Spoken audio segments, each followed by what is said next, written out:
Bonjour.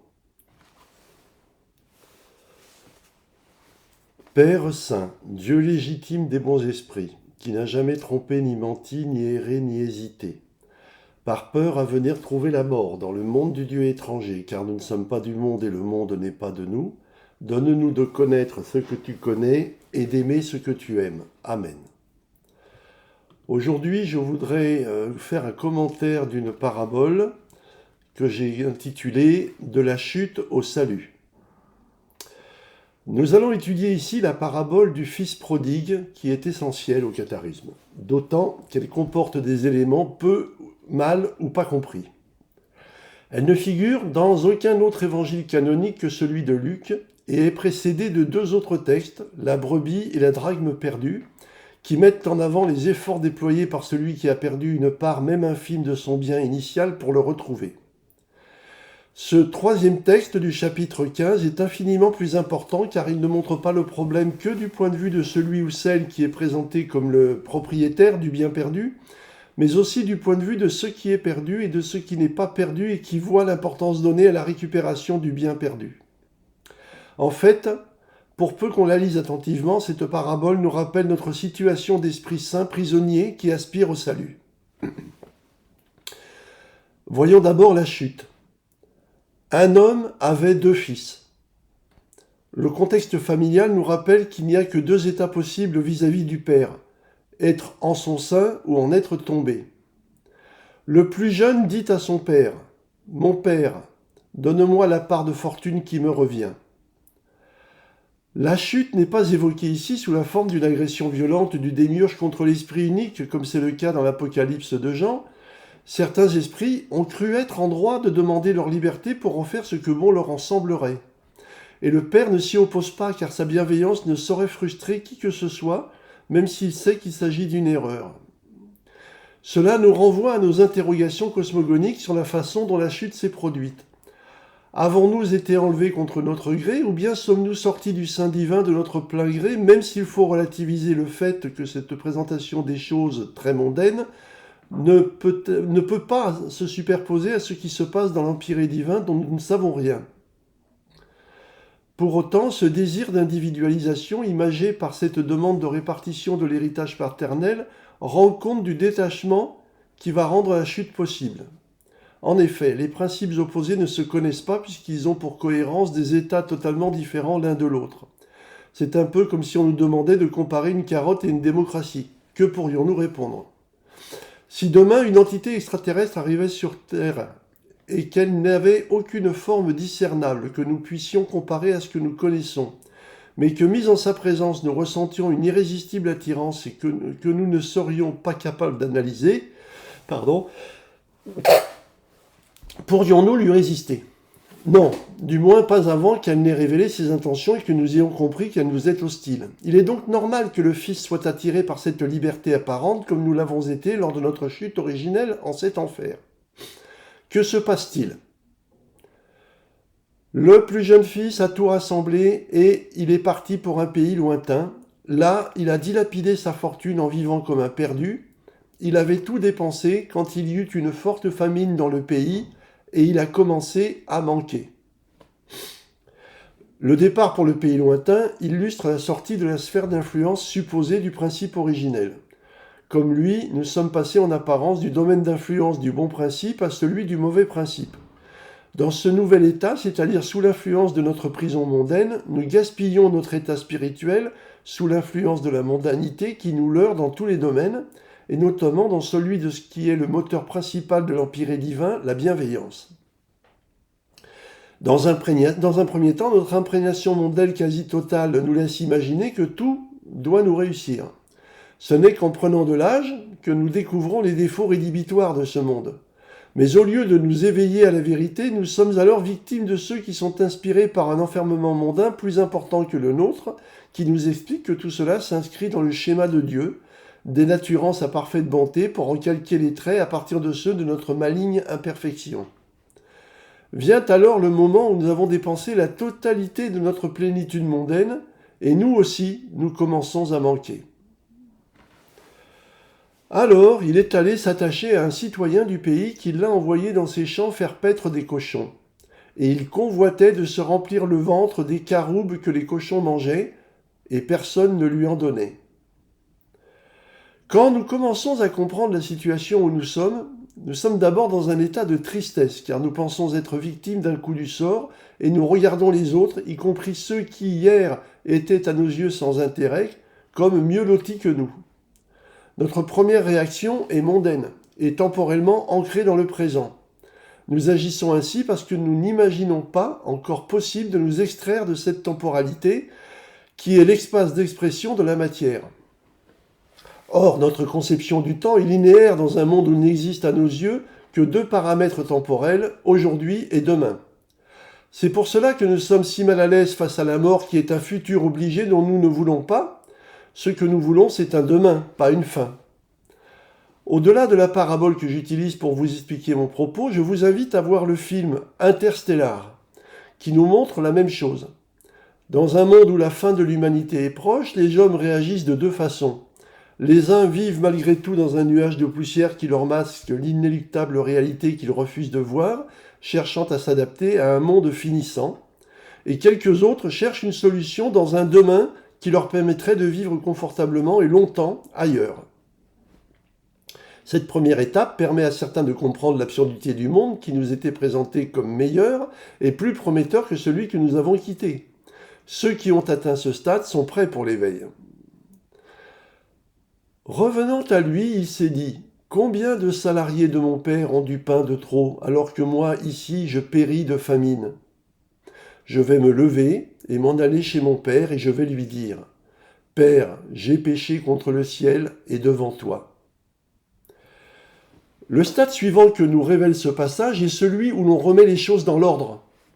L'absurdité de notre état nous apparaît et la solution devient évidente. En effet, avant de choir en ce monde, nous étions dans le confort, dans un état où même la plus basse condition est largement pourvue de bienfaits. Le récit nous permet d'autant mieux de le comprendre que même si cela n'est pas explicitement indiqué, le frère resté auprès du père bénéficie de ces avantages, ce que le fils prodigue sait pertinemment. L'éveil comporte également une seconde face. Non seulement nous prenons conscience de la perte que nous avons subie, mais nous comprenons aussi qu'il nous revient d'en assumer la responsabilité et de faire preuve de contrition envers celui que nous avons trahi. On est loin du système mosaïque où l'homme étant totalement soumis au bon vouloir du démiurge ne peut rien faire d'autre que de pleurer et d'espérer émouvoir celui qui est en réalité son tortionnaire. C'est pour cela qu'en catharisme, l'éveillé que nous appelons croyant est parfaitement conscient de la nécessité qu'il a de devoir agir pour créer les conditions de son salut. C'est-à-dire de tout mettre en œuvre pour disposer le moment venu d'un lieu où il pourra recevoir sa consolation. Mais contrairement au catholicisme, la contrition ne suffit pas. Ce n'est pas un prêtre qui, dans le secret du confessionnal, nous donnera l'absolution. Elle doit se mériter par un effort personnel de changement visant à éloigner autant que faire se peut notre prison mondaine pour laisser notre part spirituelle s'exprimer du mieux possible. Cela passe par une reconnaissance honnête et claire de notre responsabilité dans le fait d'être encore et toujours dans notre prison mondaine et par la mise en œuvre des choix et des actions visant à nous mettre en état de mériter la grâce divine. C'est le temps de la rédemption, qui n'est pas passive mais active. Cela est illustré par le voyage effectué par le Fils pour retrouver son Père, ou par les efforts de l'astronaute Cooper, dans Interstellar, pour communiquer avec sa fille au sein du Tesseract, qui est le symbole de l'éveil. La rédemption. Je ne suis plus digne d'être appelé ton fils, fais de moi comme l'un de tes salariés. Il s'est levé, il est venu chez son père. Il était encore loin quand son père l'a vu, s'est ému et a couru se jeter à son cou et lui donner des baisers. Le fils a dit « Père, j'ai péché contre le ciel et devant toi, je ne suis plus digne d'être appelé ton fils. » La plupart d'entre nous, même quand ils sont imprégnés d'un sentiment spirituel, pensent que la contrition suffit, car Dieu fera le chemin pour venir nous sortir de notre bourbier, comme il est allé chercher la 100e brebis. En fait, c'est une erreur d'interprétation.